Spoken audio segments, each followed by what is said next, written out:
Presentati stamani ad Agrigento i 6 candidati della lista 100 Passi per la Sicilia Fava Presidente, alla presenza del co-coordinatore nazionale di Articolo 1, nonché presidente della Regione Toscana Enrico Rossi e del parlamentare nazionale Angelo Capodicasa. I 6 candidati aspiranti alla poltrona di deputato regionale all'Assemblea siciliana sono Tiziana Russo, avvocato di Sciacca, Fabio Patti, ingegnere edile di Favara, Angela Galvano, avvocato, consigliere comunale ad Agrigento, Teresa Monteleone di Montevago, insegnante, Pietro Iaquilino, sindacalista, CGIL di Canicattì e Rosario Gallo, già sindaco di Palma di Montechiaro. Quali obiettivi pensate di raggiungere? È il battesimo di un progetto politico che vede unite le forze della sinistra, la lista nostra che ha Claudio Fava come candidato a presidente e il simbolo recita 100 passi per la Sicilia.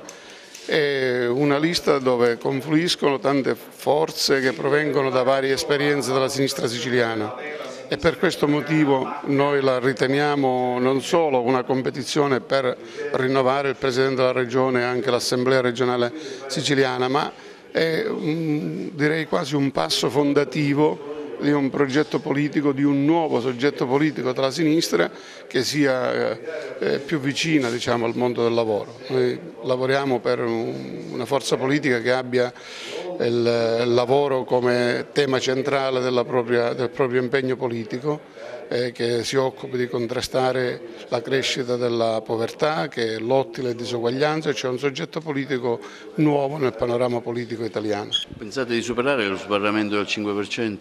Altro che, non saremmo qua se non fossimo sicuri di questo. Abbiamo sondaggi che univocamente ci danno molto al di là del 5%, ma in realtà noi il problema nostro non è questo. A questo punto con sondaggi che danno Claudio Fava il 25% noi puntiamo a vincere, la battaglia la facciamo per vincere. Ho visto il volto della politica generosa e coraggiosa, la sinistra qui ha fatto una scelta importante e sono certo che sarà ripagata dai cittadini, ce lo dicono anche i sondaggi, siamo ben oltre il 5%. E sono convinto che ci saranno sorprese positive.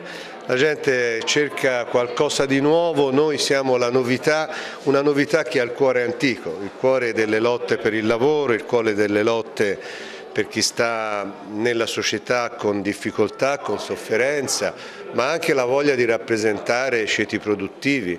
Qui c'è molto lavoro, ho visto, c'è un impegno anche in tanti settori. Noi vogliamo provare a rappresentare in Sicilia come nel Paese quest'Italia che ha bisogno e quest'Italia che lavora e che si impegna. C'è anche il valore aggiunto di Fava, no? Sì, Fava va avanti rispetto ai sondaggi, ha una storia personale assolutamente impeccabile sul piano anche della lotta alla mafia, alla criminalità. Ieri ho sentito un suo comizio, è uomo forte, capace e penso che sarà ancor più apprezzato, come dicevo, dai siciliani.